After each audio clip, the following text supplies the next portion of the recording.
Hey there, Lone Moose fans. How's it going? Ready for another adventure in cooking? This is going to be a first for me. I've never done this before. So I spent the last couple days researching it. And basically what I'm going to do is cook that T-bone steak in that cast iron skillet. Hopefully, if the burner works, on my new gas grill that I've got out on the deck. And essentially what you do is you get the cast iron pot or pan just screaming hot. Put some olive oil in it and a little bit of butter. Now, I've seen people put the butter in it first, put the butter in later. I'm not sure which does best. And then some spices. And what I've got here, of course, all the big cooks on the other channels are using fresh stuff, which I don't happen to have.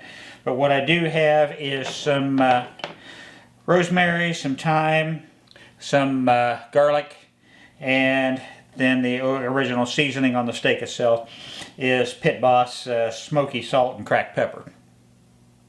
So, you know, come on along for the adventure. Let's see how this works out. Another experiment in cooking.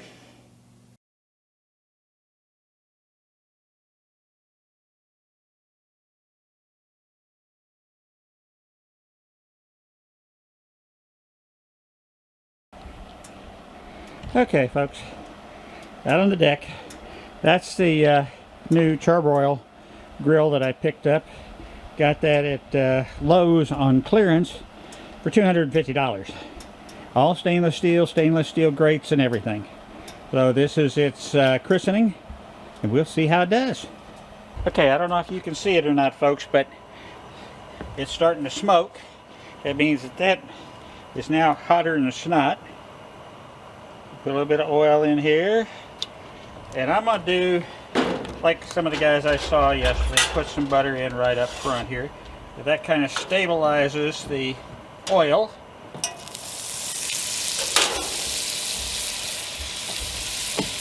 Put my little hand guard on here.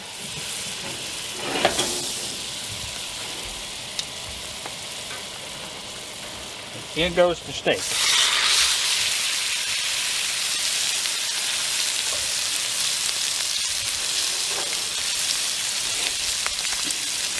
Now, my main heartache with all the videos I've watched on this is everybody likes everything, you know, medium rare to medium. No, I'm a well done guy, so it's going to take longer to cook this than, you know, what the other videos. They were talking about 4 minutes on the side. Oh, we'll see. And then I've also got my aromatics here that I'm going to put in. My thyme, my rosemary, and my garlic.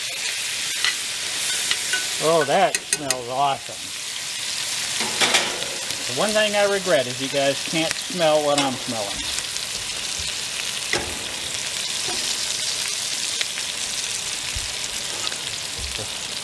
Once I flip it, I don't do anything with it till I flip it. So, watch it for a couple minutes and I'll be right back. Okay, it's been about 4 minutes, so let's see what this is looking like. Oh, wow.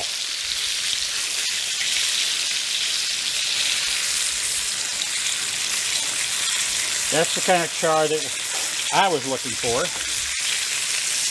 And then you take some of your butter and oil mixture and herbs and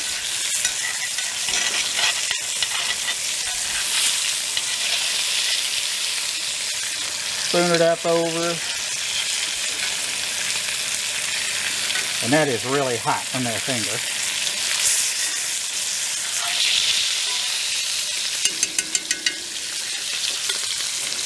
Okay, so let's let this go for about another 4 minutes and see what it looks like. It's smelling so darn good, people.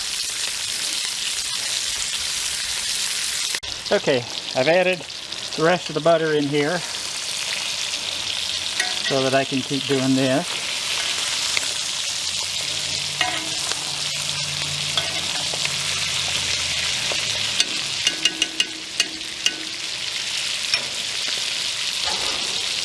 See what side number 2 looks like. Okay, it still needs some work, but that's okay. Remember, medium well to well is for me. So, all the haters can put all the comments you want down below about, you know, oh, that's ruining a good steak. Well, it's a matter of perspective. My perspective is a steak is not good or really any kind of meat until it's medium well to well done. And you can cook it well done without burning it to a crisp. There is a big difference. So, you know, to all the haters out there, if you haven't tried it, don't knock it. Yep. Now, for my buddy Jim, whose YouTube channel is Woolly Rhino Adventures, hopefully you guys are following him. If not, you need to. But Jim, I remember I bought you that cast iron pan last year or the year before. Well, this is the same one, basically, that I bought for myself, that I bought for you. To see what you can do.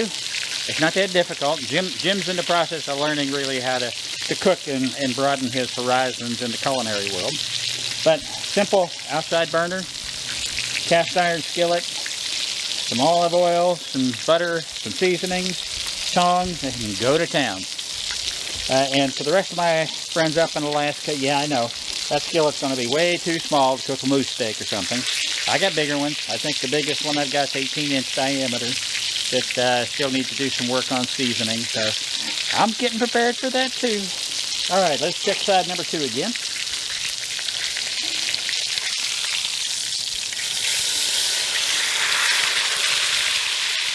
Man, now see, I like that char on there. It's not burned. It's a little overdone right there on that side, but that's the real thin part. I'll check it for temperature here in a minute after I baste. Well, I don't really need to baste it since I just flipped it. So. And all I've got is these little things, my real temperature probe. I don't know where it's at.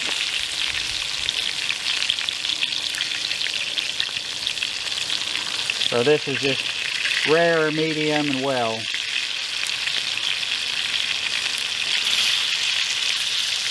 And it's at the top end of rare right now. So I'm going to reduce the heat on this and let it keep cooking. I've got the char I want. Now I got to get it to the inside cook. Now the other way you can do that is go ahead and pull this off your heat source, your griddle, whatever. And I have to do this outside because if I do this in the house with that glass cooktop, it's going to set that smoke detector off like crazy. So that's why I'm doing it out here. But you can just put the cast iron pan straight into the oven at about 350 to finish it to whatever level of doneness you want. So that's always another option as well. So I'll be back with y'all when it gets finished. Thanks for watching. If you're not subscribed, please do. If you hit the like button, you'll be notified when I make new videos. Yeah, I'm getting back into the swing. I know I was out of pocket for a long time, but slow but sure getting back into it. So, listen, I'll let you know when it's done here.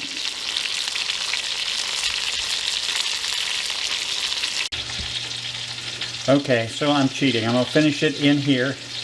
Number one, I'm afraid of burning it out there where it's under that direct heat. You can hear that cast iron stays hot for a very, very long time. Not to mention the sun finally came out. It's hot and humid as hell out there. So very uncomfortable for me. So I'm going to finish this way. And I'll see y'all when it's done.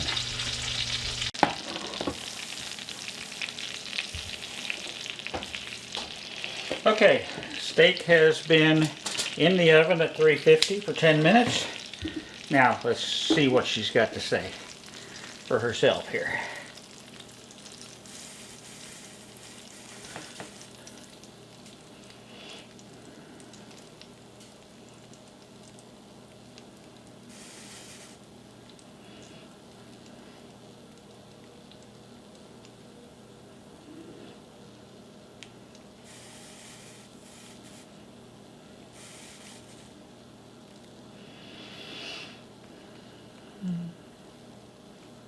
And I have no idea whether you can trust these things. I bought them at the Lodge Cast Iron Outlet in Sevierville, Tennessee the last time I went through. It said it's barely medium. What I'm going to do is plop it here on the plate get my steak knife and cut it and see what it looks like to me.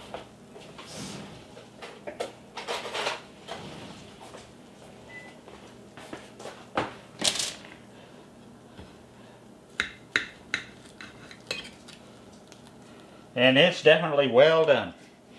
So, don't know if I even needed to do that. I probably should have checked with the knife first, or my actual real temperature probe is missing in action.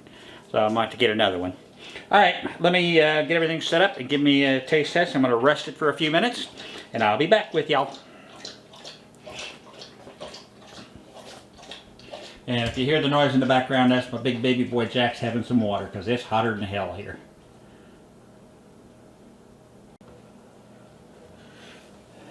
Okay, I'm getting ready to give this a little bit of a taste test, and everybody that I have watched their videos would take the prawn and some of this butter, melted butter, olive oil mixture, kind of drizzle it over the top of the steak.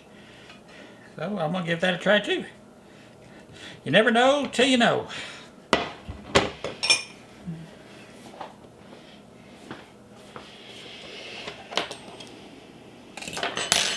I got to reposition the camera here.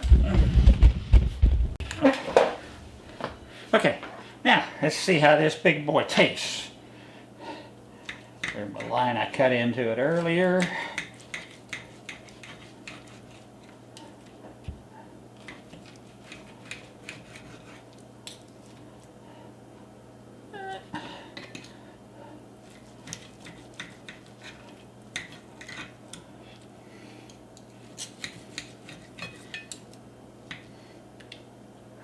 See, that's how I like mine.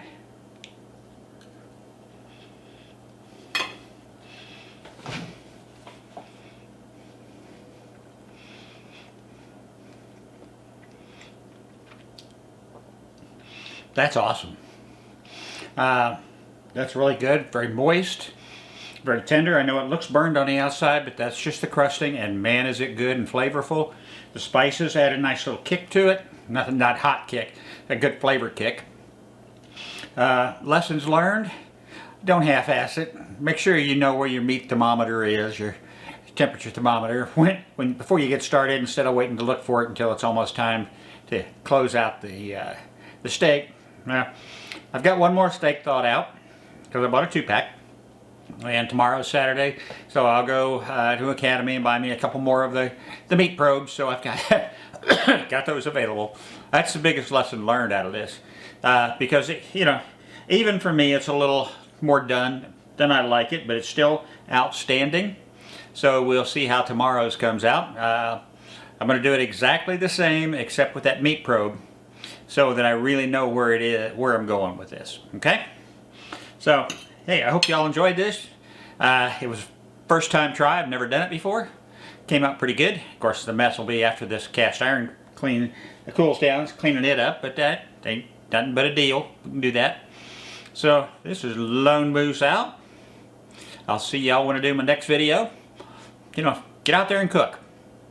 If any of you have ever seen the movie Ratatouille and the little rat and the old chef Gaston, his philosophy was anyone can cook. And I believe that, because I'm no trained chef, and everything I do, I've either learned from videos, learned from trial and error, or learned from other people.